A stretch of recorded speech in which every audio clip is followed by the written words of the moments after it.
presentation is going to be presented by Al Soyster. He's with Rutgers, Master Gardener from Ocean County. That's about all I have. So we'll talk later, and we'll have our answer questions. All right, so good morning. And, I'm Al, and I live in Brick, so I'm a local guy. I do have a bit of a connection through family. I'm originally from the West Coast, one of those people. That when I came out here, everybody said, "You're from California, you came out to New Jersey? Why?" But I think if you move now, people go, "Oh, smart move." So I've been out here coming up on 35 years, I guess now. I have a connection to this area because I was looking over about the shacks, and my father-in-law was in a group that had a shack out here, and the beach buggy and all that. There was a gentleman who wrote a book a few years ago, and we donated some photos to that, so we're in that book too, so which is kind of a cool thing. We didn't have those in Los Angeles on the beach, I'm just saying, growing up, but that wasn't a thing. Laguna. Okay, so that, not my, I was more of a Malibu to Santa Monica guy. Yeah. I got some homies here. Okay, one more time. If you did already, great. If not, there's a demographic survey. If you take time, there's some pens. Hopefully I'll get my pens back. It's not free pen time, but if you need one, take notes, that's fine. Then there's a questionnaire, how you liked it, and also if you'd like to get more information on events we do, then the folks at Jersey Friendly Yards, if you're not familiar with them, if you're into native plants, they're good folks to know about. They have a lot of events. They have a big thing at OCC during the year. There's a lot of information on native plants in there. If you don't get one, we get a lot of people that if you don't get one, at the end I have some QR codes you can shoot with your phone. One of them is for these, one of them is for Rutgers, where you can look up information, so you can get all the information you need on that. I'm a master gardener. Now, what is a master gardener? Well, I'm the master gardener.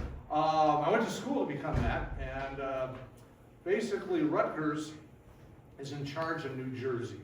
And the Master Gardener program started back in the 70s. Most of us were there.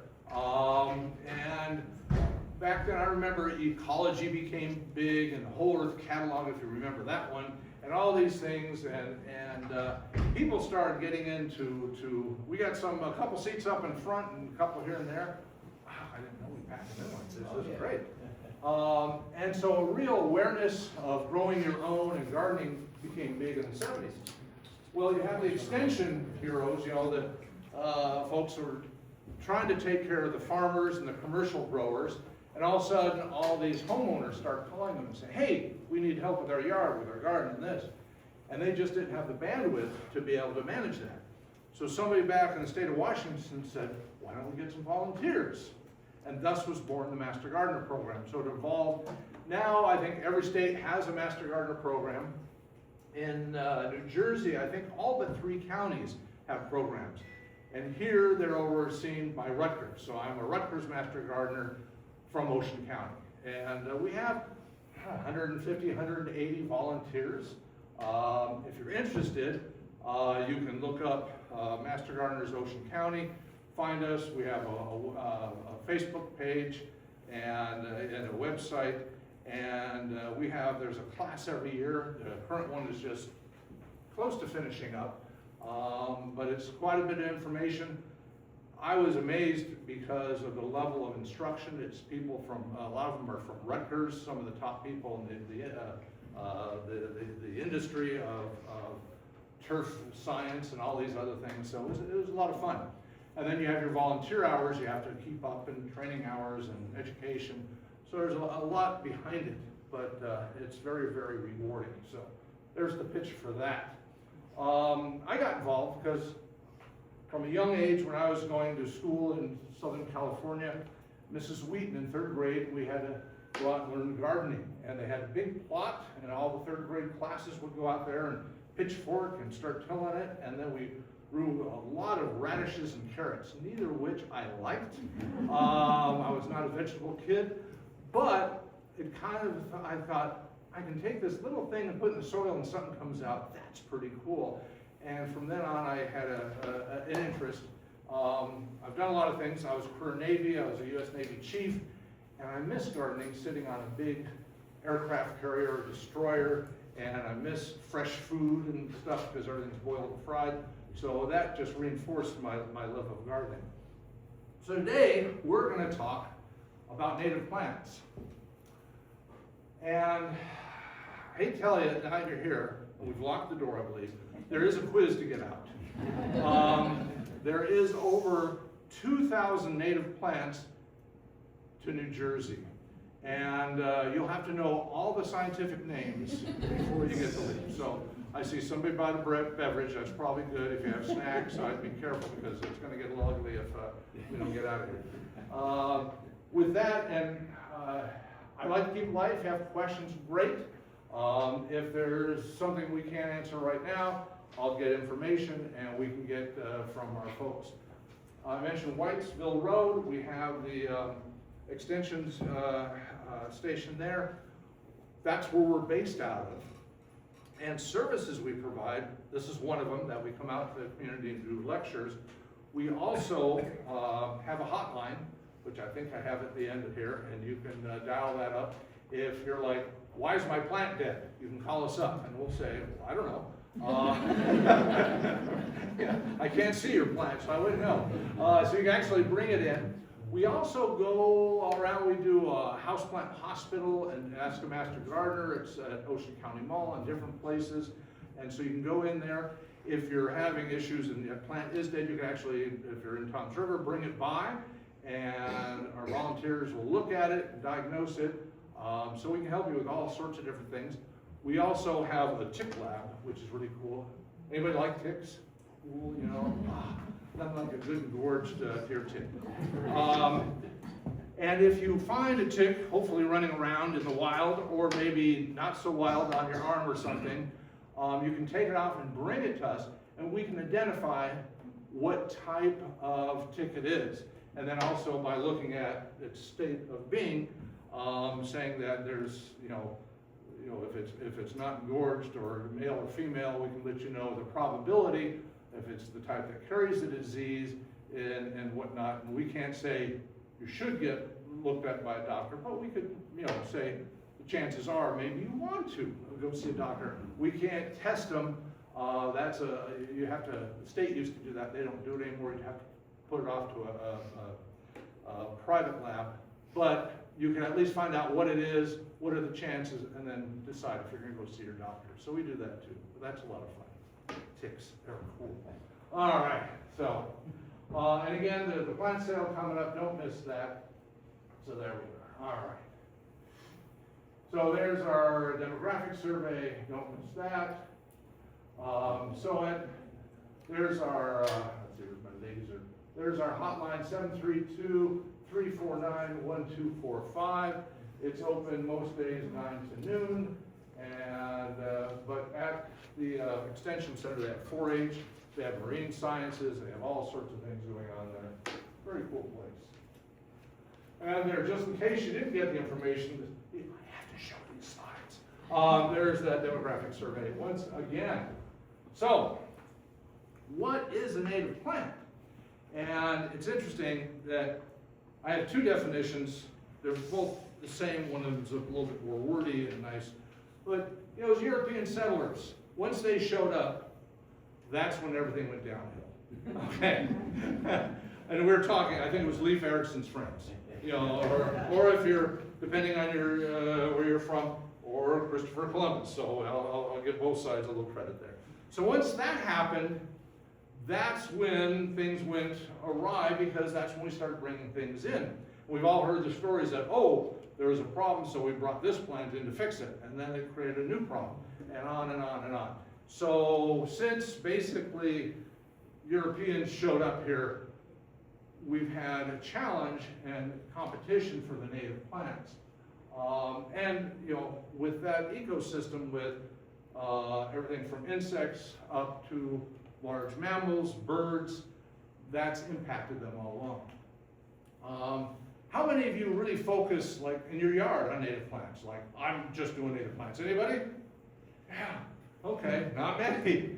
And it's kind of a challenge to do. Before Master Gardeners, I live in Brick. I was on the Brick Garden tour, and I thought, you know, I was getting the yard all ready. And when I had to realize that I'm going to have like 300 people come through my yard and look at all the stuff, and people are going to, oh, what's that? I'm a master gardener, but I suck on plant identification, okay? and if you expect me to do scientific names, I'll expect you to know them too. So I was labeling and going through and taking inventory of everything I had, and I thought, oh, I have a native garden as long as I live in Korea. Or Southeast Asia someplace, because it's amazing, if you go into a big box store, that's where so many of these things come from. So you're thinking, oh, I'm buying it locally, and it must be native. Nope. And now they're getting better, and we'll talk about some of that, and ways you can avoid that. And then the government, in '94, occurs naturally in a habitat, ecosystem, or region, without us screwing it up. They don't mention the Europeans did it, but they're being a little nicer. So that's kind of what happens. So then, we have things that are native to North America. We have things that, USA. We have things that it's New Jersey. Okay, but we're going to talk about not Ocean County, really focus on that. Although a lot of it then blends in there. To say it's native to New Jersey, again, doesn't mean Delaware doesn't have it. It can be, most of the things we have are native into our zone here as far as our climate. And then you can get into, we're in a very specialized zone right here along the beach. And what you have here is not going to grow inland and vice versa. So what you have, the grasses and some of the shrub here, if you go down to Delaware, same thing. So you can have native across a large region as we do here in New Jersey and the whole area. New Jersey, very progressive in positioning native plants. In 2017, they passed a law that if they're planting and, as we build new roads and things, that as they're knocking things down, when they re-landscape, they have to put up native plants. There was a little almost before my time here, the governor was a boxer. What was that, his name? He was before Whitman. His wife, she started planting all the native wildflowers along the parkway and everything. That was her idea. And so we've done this for a while, which is a great thing. But it doesn't really make up for all the other things. If you're looking to buy native plants, in the grocery stores, if you go to tomatoes, you'll see the Jersey Fresh tomato sign and things for produce. And farm stands will have that. They have the same thing for native plants. You just don't see it very much. If you go to the local nurseries, you're more apt to see this because a lot of times their suppliers are more local rather than regional. If you go into the Eastern Seaboard, the Mid-Atlantic, if you go into a big box store, you're going to get the same plants everywhere. And a high amount of those are coming from overseas and nurseries, and they've adapted to our climate, and they've brought them in, and they just churn them out. But they're not native. So sometimes although there's 2,000 different native plants, they're kind of hard to find. So, you made that commitment, I want to go native. Now, maybe you haven't yet, but we'll talk about why you should. Then you got to look at why do it, and how are you going to choose plants? And a lot of people just choose plants. Oh, that's pretty, I want that plant. That's my wife. Now, I live in midstream in Brick, and if you look at my house on Google Maps, you can't see my house because of all the trees. So I have a lot of shade. My sunny area is about that big. But my wife will be at a nursery or someplace and she'll, oh, look what I got. Honey, did you see the tag there? It says full sun. Yeah. we're out, we're done. There's no more of that. Look for the shade plants. So you want to look at things that aesthetic, you want something you like. You also want to make sure that it's going to fit the conditions of the site, whether it's shady or not. If you live along here, is it salt tolerant? Size. Look at this beautiful tree. Let's put it up next to the house. No, looking at or let's get a bunch of trees and plant them in a row. Not necessarily the best choice. So you got to look at those things. And then also, which we don't usually look at, is the ecological value. In looking at, is it native? And what part does it play in what you're trying to achieve? If you're just trying to achieve pretty, that's okay. Then you're probably not going to worry about native plants. If you like things like insects and birds and an ecosystem in your yard, then you balance things, and that's important. So value to wildlife and the ecology of the area. So having them, you have something that's been here for a long time before those Europeans showed up. And it's going to be, how many people like high maintenance plants in their yard? Anybody? Native plants are your choice because they're used to being here. What kind of soil do we typically have in Ocean County? Sand. Oh, and how's keeping that lawn really green and nice, Because every time it rains or you water, everything is going right through and you got to put it back. Well, if you have to do that if you buy a plant that has needs, and I don't know why it died after a couple of years. Well, it's not native. Native plants are adapted to our awful soil. They like sand, and they like that. Also the climate. And so, in addition to that, you look at the how they fit into the local insect population. Because you look at this chain, you have your vegetation, which you're making a decision on, and that's going to attract your pollinators and other things, which then is going to attract the birds, which then it goes on and on and up. And so it's a great thing to be able to look at that fact that how you plant can have a big impact on the environment. So, some of the things, you look at dogwood. It's used to growing here. It's hardy. It's a beautiful plant. And you look at ways to improve you're looking for screening and stuff. For just about, and we'll show you some examples for things that, I'm going to get this because I have this need in my yard. There's probably a replacement plant that's native that you're just not aware of or might not be readily available to you, except if you go to our plant sale. So low maintenance is great. And also, they help prevent the spread of invasive species. And you think, how can this poor little invasive species I plant in my front yard cause a problem anywhere else? It doesn't have a car, it doesn't get up and walk around. Remember that insect, and then what comes after the insects? The birds. Oh, those birds. They eat, and you know what? They deposit.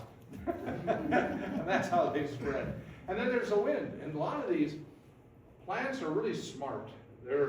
They have developed over eons to be able to reproduce and get that seed going. And there's trees, and you see little look like helicopters. You have all these things, and the wind blows, and you see things blowing on the wind, and that's how they spread and reproduce. Non-natives do that as well, which is a problem. Birds, certainly a big problem. So the more healthy native plants we have, it helps crowd out and prevent the natives from getting hold. Once the natives get in there, they start spreading, and a lot of the ecosystems and areas that the native plants would normally have are forced out, and that's a problem. So we go back, native plants in this relationship with the insects go back millions of years. I mean, they've been here a long time. the insects have grown and to evolve alongside of it and use them for food sources, use them for protection, reproduction, all these things. It's based on native plants. You start throwing other things in there, it screws it all up. So that you have, for instance, I know I planted, its common name is heavenly bamboo. Anybody have any of that? It's kind of pretty, you know, but it's not, don't go bamboo, it's not really bamboo. That's the name, it's got a bigger name. And it gets these beautiful red berries on it. And it grows minor, you know, and it can spread. I had 3 of them, and it was very nice. It's real pretty, it's a nice spring plant. And after Sandy, I live on Serpentine, which is as the name goes. And the only people who comes down Serpentine are the mailman and people who are lost. And I'm the only house that faces on this part of the street. And then there's about a 25-foot strip between us and the main road. When I married into the house, trees and solid bramble, everything like that. We had a beautiful stream. After Sandy, the river came into our front yard. We had a lot of brackish water, salt came in. And then with the water table coming up, all the pines have pretty much fallen over, everything died, and there was the street.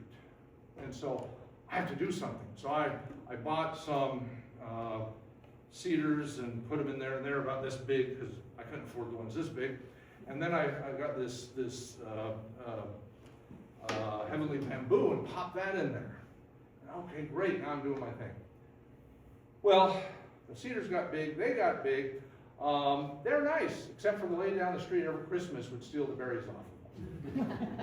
Which is probably a good thing because they're poisonous to birds and they look just like the holly berries.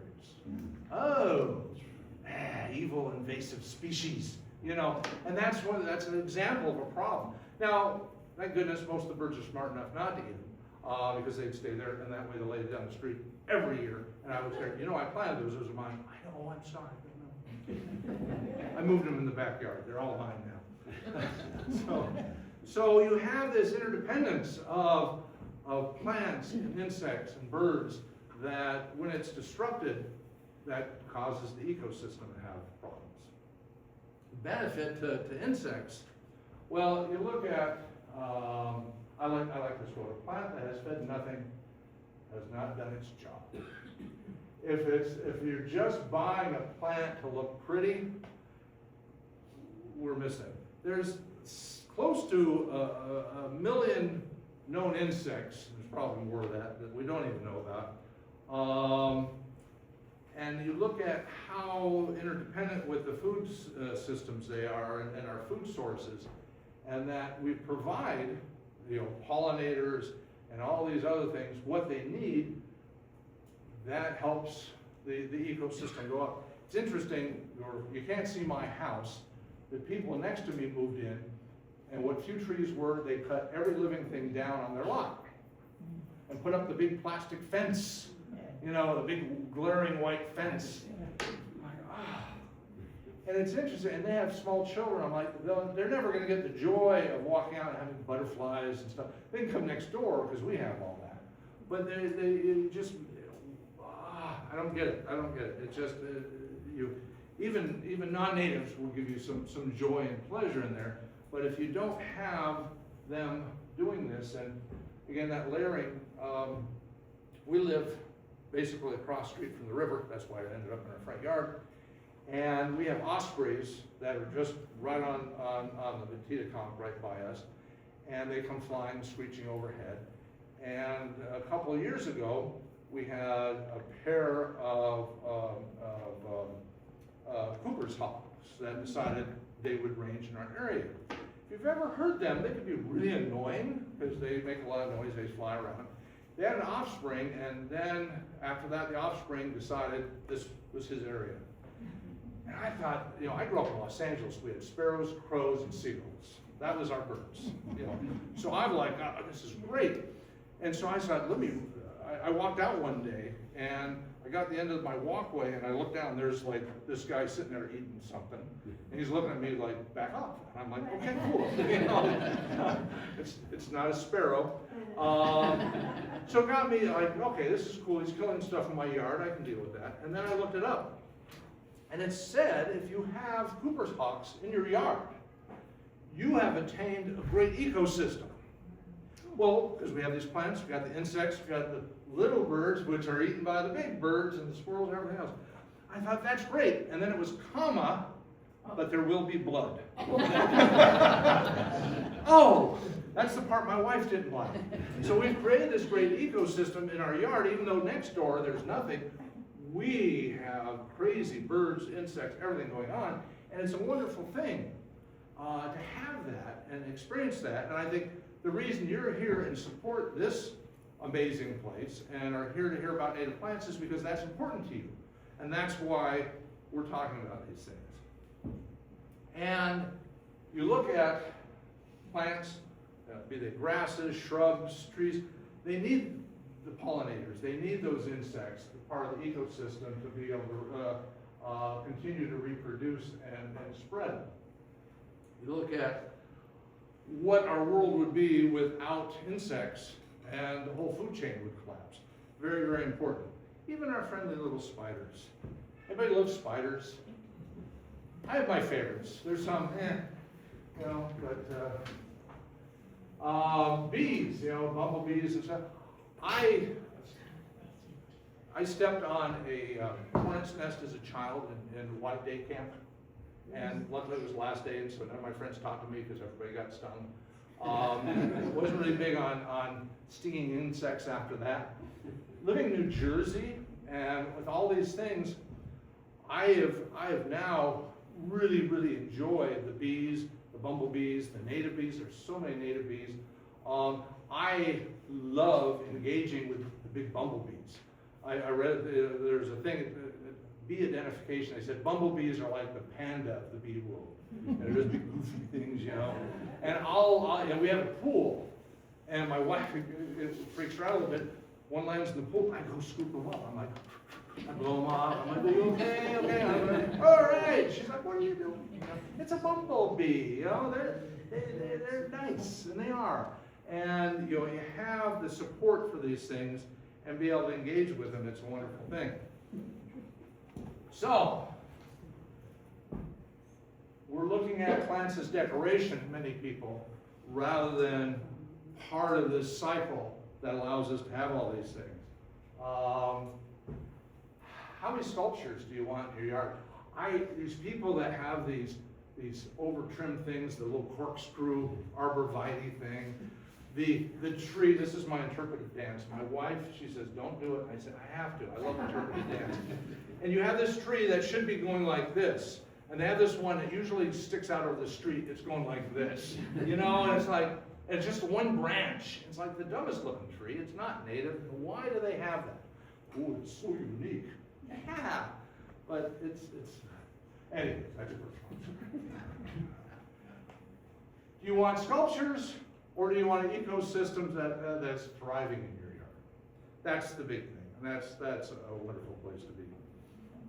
So wildlife, you look at cover. I'm astounded sometimes. I go in my yard and the things I find. I had in the back by the pool, I was pruning and cleaning one spring and didn't realize I had a duck in my under my bush there, you know, with its clutch of eggs. It's like, wow, that's cool.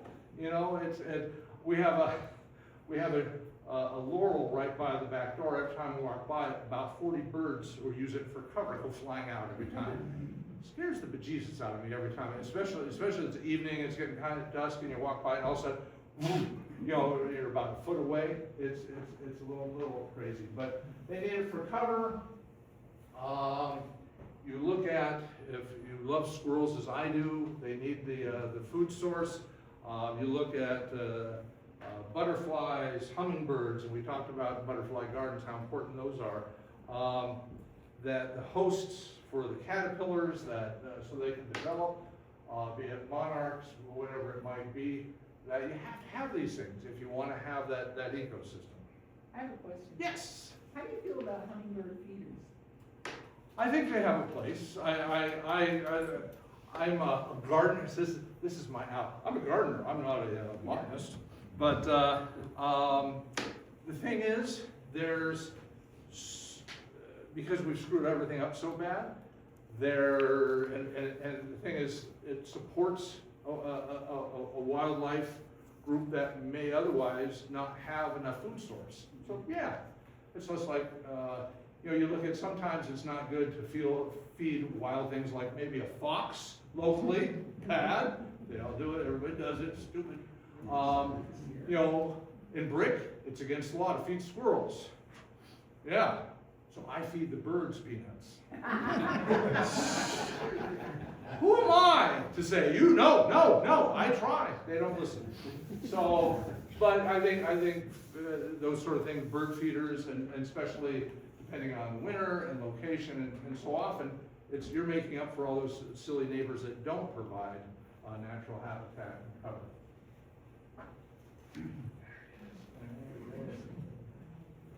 Now, I'm not the type of guy to have you seen those people that they put feeders on themselves and a plastic thing, and they sit there, you see them on YouTube or stuff, and they sit so you can have hummingbirds feeding right by your face. That's pushing it. But this is mountain mint. And speaking of bees, we have a butterfly garden event. Might have been yesterday, out at the Ag Center. I think it's later in the year. We have a big giant tent with a bunch of native butterflies, monarchs and stuff. You can go in, and you walk in there, they'll land on you. We have a lot of other things, a lot of other organizations like Jersey Friendly Yards and beekeepers and stuff. And I was there a couple of years ago, and I was leading kids on a scavenger hunt through the plants. That little thing, you gotta find this, gotta find that. And one of my favorite things was this mountain mint, because I counted, there were probably about 5 to 6 different varieties of bees on this, which is pretty cool. Now, speaking of native, are honeybees native? No, they're not. Whoops, but we allow for certain things. They were brought over really early, so they get away with them. But there's a lot of cool native bees. Some of them look ferocious, but they don't sting. Mountain mint, these little flowers, they continue to come out, and the bees love them. If you like bees and really look for a great pollinator, this is it. And the kids would get up and get all freaked out. And I was like, I've been here all day, and they're so focused on this, they don't care about you. And then the fun part, you take the mountain mint, and I take a leaf and I crush it and have them do it and say, what does it smell like? Well, it smells like mint. And this one little girl, and it was so neat to see, these little kids getting into having exposure this way. And it smells like toothpaste. But getting an appreciation, and being able to plant to have a scheme, rather than I want this color or I want this size or this shape, I want to plant to encourage butterflies, to encourage bees, to pollinators. That's a great way to go. So conservation, it's a big part of conserving natural plants and with that, everything that relies on that, being the bees and all the other insects and then the birds. Without that, it just doesn't work. Also, native plants we talked about, they've been here for a long time, before you and I. They know the menu. They don't need a lot, and we don't have to put a bunch of chemicals on them. And that way, it keeps our water quality better. People, I gotta get rid of my trees because I hate to rake, and I can't have a good lawn if I have trees, so I have to get rid of this. So then they have this wonderful lawn, but now I gotta spray chemicals on my lawn, although I'm across the street from the river and it all runs over there, and they're putting that in there, and they're putting the fertilizers that cause algae bloom and all these other things in there. This, by going native, helps protect our waterways. It does great things by growing that It helps retain the water where it should be because you have the cover, and also you're putting less chemicals and fertilizers into the environment. Air quality, well, take your front lawn and go all native. Put wildflowers and stuff, get rid of the lawnmower. Your neighbors will hate you, but the air quality will be better. And plant more trees. The trees, they, 18, let's see, enough oxygen on each acre for 18 people. Okay. I don't know how they figured that, if they, stuck people in a room with a bunch of trees and see how long they last. But I think the tree has to be bigger than that as well. But you look, things you don't think of when planting, with stuff. And, we all want a better world and community, and you look at how planting the right way and having a plan and looking at native plants can do that for you. The habitat, the less fertilizers, better water, all those things. So, let's talk about some examples, and some of these will talk about what you can replace that you might have in your yard, and also what they might attract. So the American holly. I have that in my front yard. I have a big, giant, 30-foot American holly. It's a beauty. I actually have a couple of them. You run around and there's a lot of English and Chinese hollies, a lot of different hollies that are out there, but this is the native one, and it likes sun. And in the neighborhood, we have the males and females. A lot of plants depend on that, male-female thing to be able to have berries. What I like about this is when they talk about the next slide, what birds? Anybody, Alfred Hitchcock, The Birds?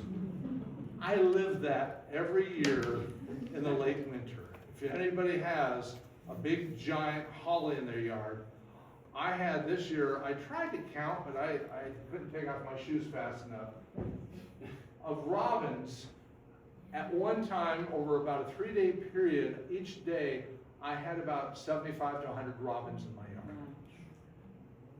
I just sat down on the front porch and went, wow. It was amazing. And what they were doing is they were up in the holly, they were down around the holly, everything falling down, they're feasting on that. It was right after that first snow that stayed around forever. Remember that one? And that ice that formed was neat, because usually you get the snow around here, and if it does last, it gets a little tatty after a while. But with the ice on there, it seemed to look pretty nice for a while, until the robins. Because they eat these berries, you know where they go? Right out the other end. And my house is bombarded, the car is covered, all that beautiful, and it was right before the Super Bowl. It looked so nice, and then all of a sudden, there it is.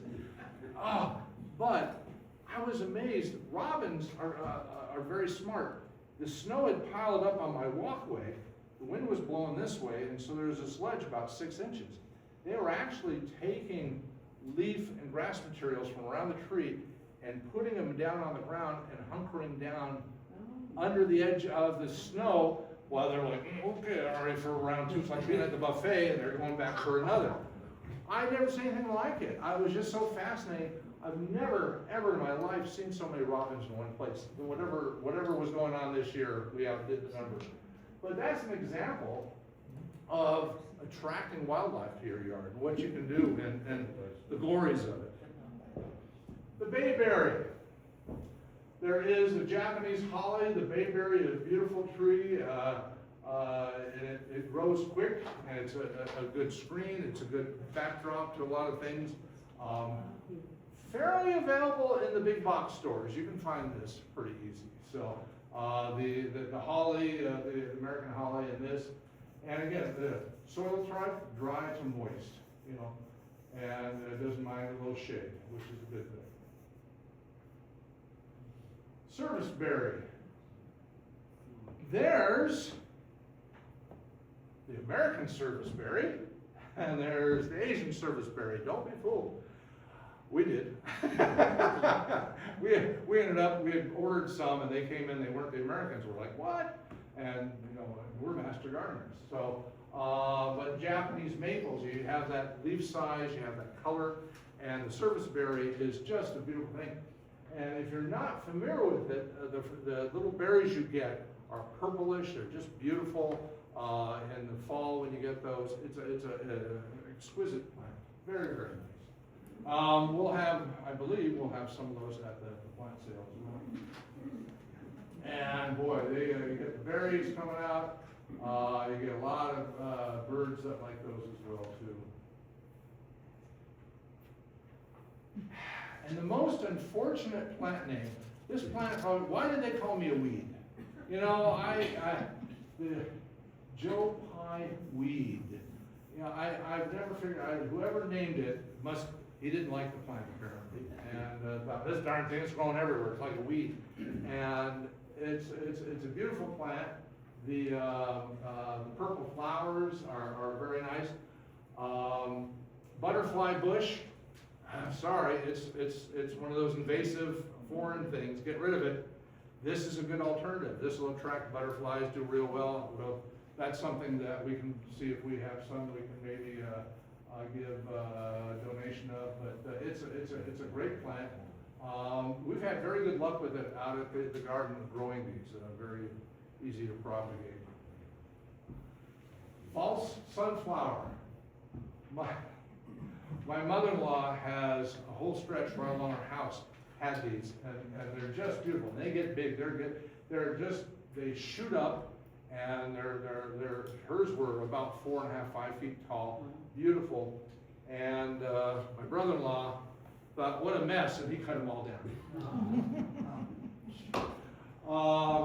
However, once you get them, you got them, because they seem to really grow very well. I think they with the rhizome, and they're very hardy, so they just keep coming back. My mother-in-law, who's now 96, still living in her house, somebody would come up and said, oh, can I have some of them? Oh, yeah, sure, help us out. And she just brought her shovel and started digging up the whole thing. My mother-in-law's like, ah. Next year, you couldn't tell. They're a great plant. And they bloom for a long time into the fall, so they're a beautiful, beautiful thing. Then the red cedar, and you look at the Leyland cypress, guilty, you know, I have those. Arborvitaes. I have, when my house was built, my house is about 90 years old. It's one of the older ones in brick, and there was the lot was populated by this, and my newel post at the bottom of my stairs and my mantle are made from ones they cut down to make the house, and they're there. So I've continued that. When I had a branch come down, I made a table out of it, and it's a neat wood. So this is very drought resistant.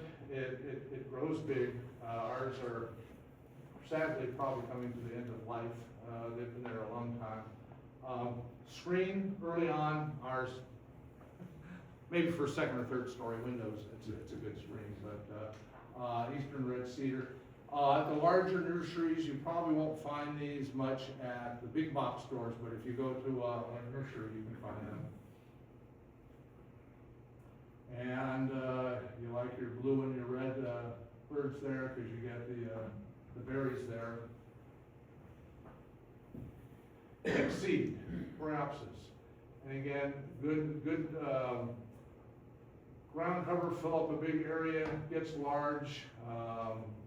There's a lot of different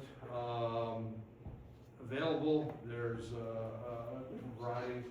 It's a beautiful plant. And this guy, I know a lot of you say, I love my gooseneck loose tripe.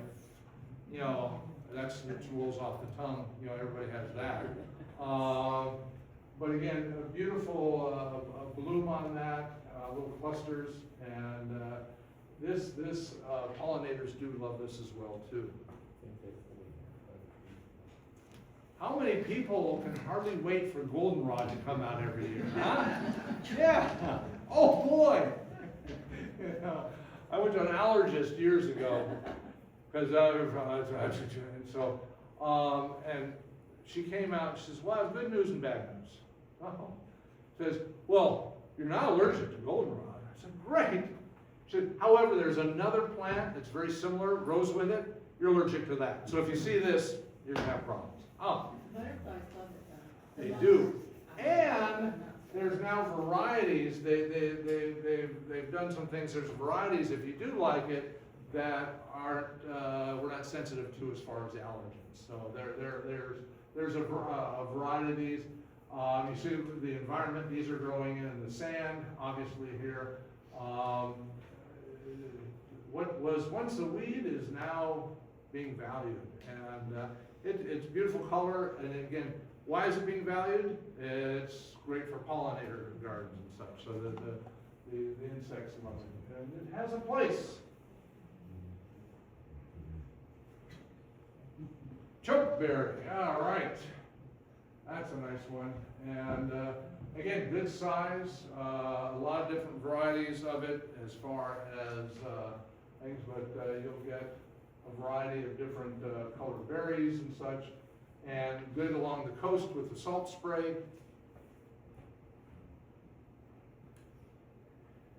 And our primrose there.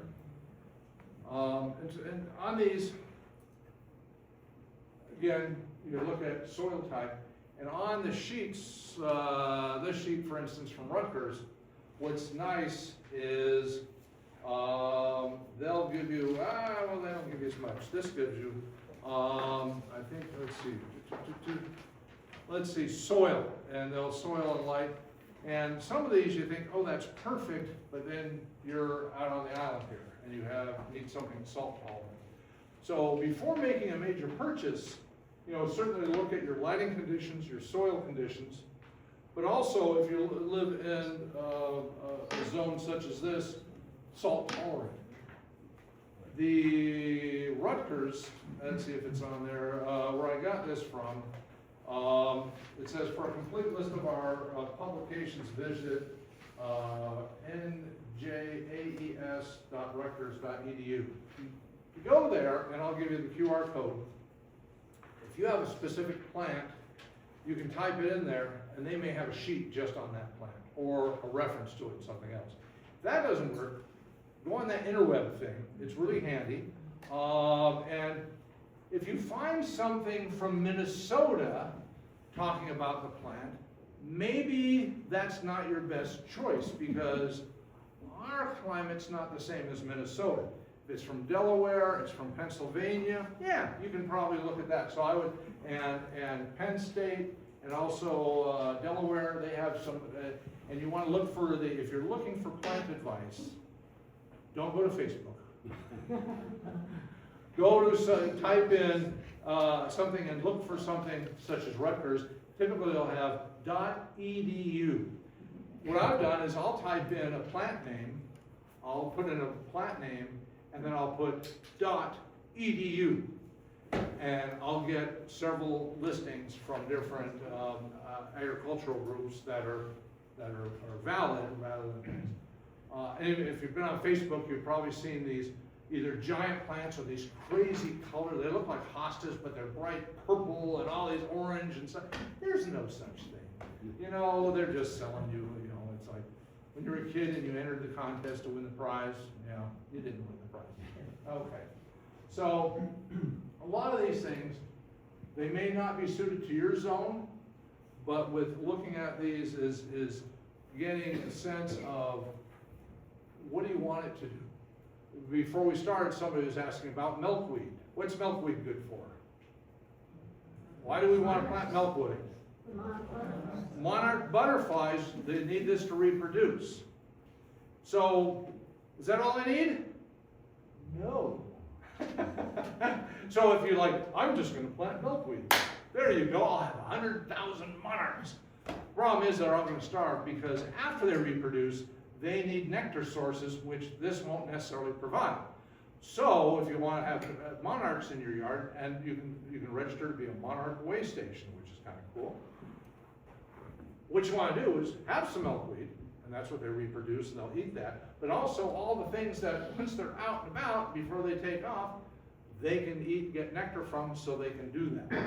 So again, it's not, hey, it's pretty, let me plant it. It's how does it fit into the bigger scheme.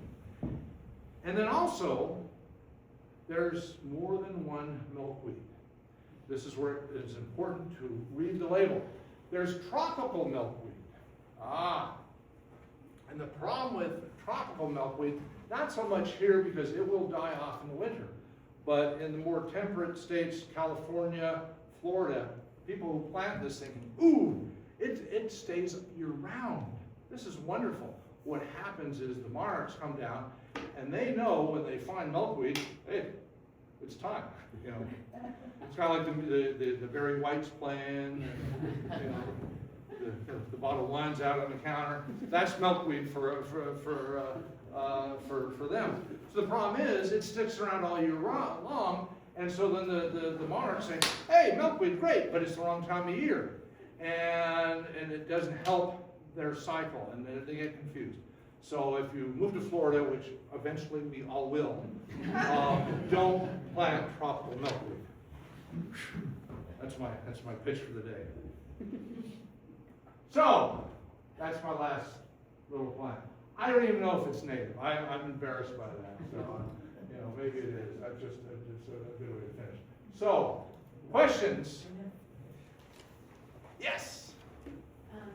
Dandelions, are they like the ones that you should let overpopulate your lawn? Are they native? Are they native?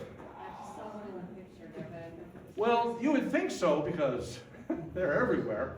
To be honest, I don't know. Because they're really good for you, and you feel, I mean, they're food. And They're a good food source. They're good for pollinators. They're good on a salad. They have a lot of, you know, and if you're a little kid, it's good to go, you know, once they do that. And the problem is, that's one of the plants that were deemed awful, and Monsanto, not that I'm against Monsanto, but when they introduced all their chemicals to kill all the weeds, that's when we lost things like clover. Remember when you were a kid and you would be out there, I found a 4-leaf clover, this is great. You know, now you won't find one because it's a broadleaf weed, and most every fertilizer you have will kill a broadleaf plant, which is sad because they're really good for your soil. So that's how we've developed to a point, we've gotten rid of the good stuff to just make a flat green thing out in our lawn. When I was on the Brick Garden Tour, I have this patch of lawn, and it's just kind of this little area, and it never did that well. And the tour was coming up. I had about maybe 6 to 8 weeks, and I ordered off Amazon some white clover, and I literally, the prep I did was nothing. I just went out there and threw probably enough for an acre on a 12 by 15 piece of grass, and just threw it out there and forgot about it. Came back. When I had the event, it was this tall. It was this beautiful thing. I couldn't believe it. The flowers are just starting to pop. People didn't want to step on it, and I had 250 people come across that. The next day, you couldn't tell. And I went and mowed it a couple times. The flowers came up. It was amazing. I put a big sign, and everybody was saying, "I've always wanted to do that." Okay, so do it. And I think hopefully some people got inspiration from that, because it is a great way to do it. Any other questions? So just if you had a question, like obviously you can't put 2,000 on here. If you had a question about like, oh, I want to grow dandelions in my yard, where should I go? You you can call the extension service and say, hey, what's the best way if I really want to encourage dandelions? I don't know if you can go to order them off Amazon. So how do you propagate it? And you know, and also the internet, you might find information on. You know, it's easy to find the seeds. They're those fluffy little white things, but how does that turn into what's in your lawn? Right, is that effective? Yeah. Okay, So. thank you.